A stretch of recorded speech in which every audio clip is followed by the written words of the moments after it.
morning, my name is Michael Wynn, and I'll be sharing my persuasive speech today. Picture this. You open a book, and instead of a list of morning rituals or positive affirmations, you find yourself on a barren planet where humans have evolved to survive in deserts filled with giant sandworms. Or maybe you're in a future where machines dream of being more than human, and humans feel increasingly mechanical. Maybe you're in a realm of magic where the cost of power is memory and the price of truth is your name. And let me ask you, which of these books is going to stay with you longer? A checklist of how to optimize your meandering day, or a story that pushes through to the question of what it means to be a human? Today, I would like to persuade you that science fiction and fantasy novels aimed at adults are not just worth your time, but that they are a more valuable investment of your intellectual and emotional energy than most or any self-help book out there. This is a proposition of value, and the value I'm asking you to consider in depth, thematic, philosophical, emotional, and cognitive depth. Self-help books may promise clarity and order, but speculative fiction offers meaning, growth, and a real mental challenge. Let's start by exploring the themes that these genres dive into and why there's so much more than just escapism for dreamers. Starting with the visual appeal. They say not to judge a book by its cover, but the fact of the matter is that humans eat with their eyes first and any other sense second. This is a self-help book, Atomic Habits by James Clear. Is an eggshell white corporate office appearance. It looks like something your doctor would prescribe you to read. It is not something you want to pick up and read. This is a version of Dune. The design is very enticing.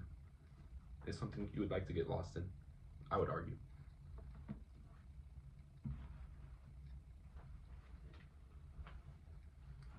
Aside from just the visual appeal, science fiction and fantasy explore deeper, more layered themes than most self-help books. Many people see fantasy and sci-fi as entertainment, and yes, they absolutely are. But they're also mirrors, sometimes a warning or a prophetic vision. They reflect our culture, our fears, our hopes, and our dilemmas back to us, dressed in different clothing. Take The Left Hand of Darkness by Ursula K. Le Guin. Set on a planet where the people are neither male nor female, but androgynous and go through different sex cycles during their mating times. This novel forces readers to consider everything they think they know about identity, power, and sex. Le Guin doesn't tell you what to believe, she knows what it feels like to exist outside of your frame of reference. That's not something a self-help book on improving your communication skills is likely to tackle at all. Or look perhaps at Brave New World by Aldous Huxley. It was published in 1932, almost a century ago, but it feels eerily relevant today. It depicts a world obsessed with pleasure, instant gratification, and the avoidance of discomfort. This sounds familiar, no? It raises questions about freedom, conformity, and the cost of happiness. There is no list of steps, there's only a world presented fully formed that forces you to ask, would I want to live there? Is this where we are headed? Fantasy also can reflect these themes. In The Name of Wind by Patrick Rothfuss, we follow both a brilliant but flawed protagonist haunted by tragedy and obsessed with the pursuit of knowledge.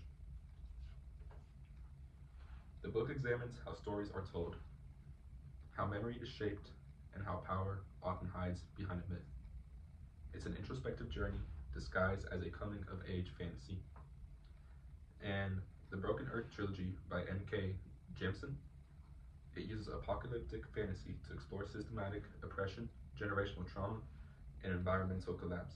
It doesn't just entertain, it educates, it challenges. These are themes that linger.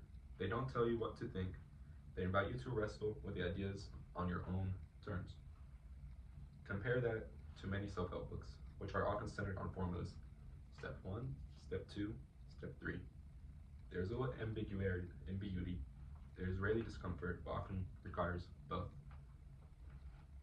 Science fiction and fantasy novels are philosophy in narrative form.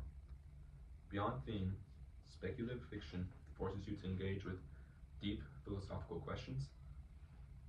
Let's take Foundation by Isaac Asimov, for example.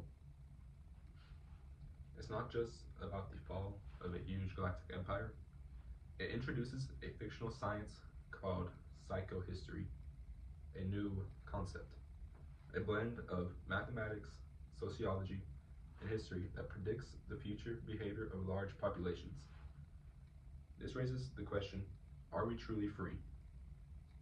Or are we just part of a pattern, one that can only be measured and predicted? That's a far cry from write down 3 things that you're grateful for before breakfast. Then you have Do Androids Dream of Electric Sheep by Philip K. Dick.